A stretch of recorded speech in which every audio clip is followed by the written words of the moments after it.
अब हम चर्चा करेंगे माता के 8वां स्वरूप यानी महागौरी। तो आप ये भेद देखिए इसमें कि हमने पहले क्या चर्चा की थी, कालरात्रि यानी माता का रौद्र स्वरूप, और महागौरी बहुत खूबसूरत और सुंदर स्वरूप माता का महागौरी कहा गया। तो अब हम इसको कैसे समझेंगे? तो कैसे मतलब कि माता को अच्छी सी साड़ी पहना दें और नाक में कान में और अच्छे स्वर्णाभूषण पहना दें, उनको अच्छे गहने पहना दें, तो ये स्वरूप महागौरी।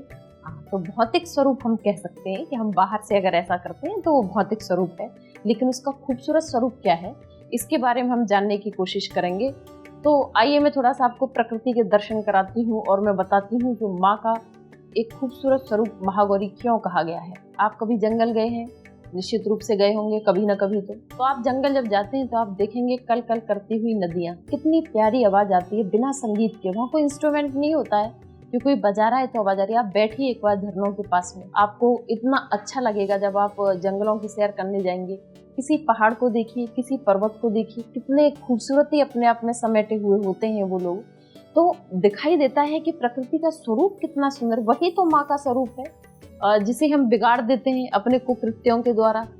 और हमें ये स्वरूप बताता है महागौरी का कि हे मनुष्य, जब आप मनुष्य के रूप में अवतरित हुए हैं धरती पर, तो आपको क्या क्या दिया है ईश्वर ने, यानी माँ के महागौरी स्वरूप ने आपको क्या दिया?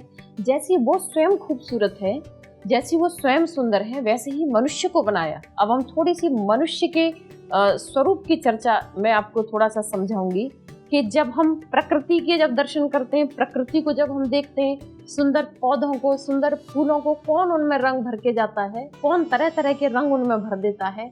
कहीं इतनी गहरी गुफाएं हैं, कहीं इतनी सुंदर गहरी नदियां हैं, कहीं पर्वत हैं, कहीं पहाड़ हैं, कहीं बहुत सुंदर वनस्पतियां हैं, कहीं औषधियां हैं, कहीं सुंदर वृक्ष हैं।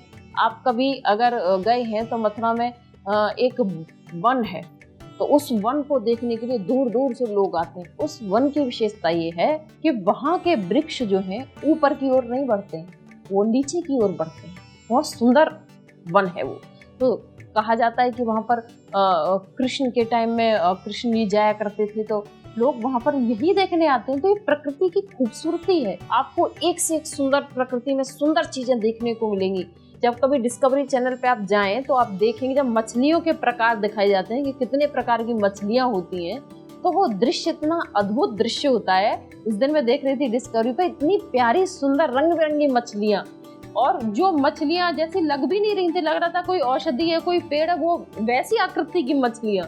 तो इतनी प्यारी खूबसूरत प्रकृति है। ये माता का स्वरूप है, 8वां स्वरूप महागौरी स्वरूप। वो बताती है कि मैं कितनी खूबसूरत हूँ।